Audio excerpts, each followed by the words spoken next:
పెర్ముగా మనం మొదలై ఆ విశ్వం ఎలాగైతే కొనసాగింపుగా వెళ్ళిపోతుంది ఒక బ్లాక్ హోల్ లాగా స్పెర్ముగా మొదలైన ఈ జీవితాలు కూడా అలా ఒక అనంతంగా కొనసాగుతాయి. దాని వెనకాల ఉన్న సైన్స్ ఏంటి, స్పిరిచువాలిటీ నాలెడ్జ్ ఏంటో నేను చెప్తాను చూడండి. సృష్టి జరిగే స్థలం, అమ్మ కడుపు అనేది సృష్టి జరిగే స్థలం, రీక్రియేషన్ జరుగుతుంది.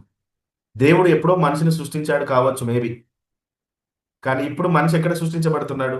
అమ్మ కడుపులోనే కదా.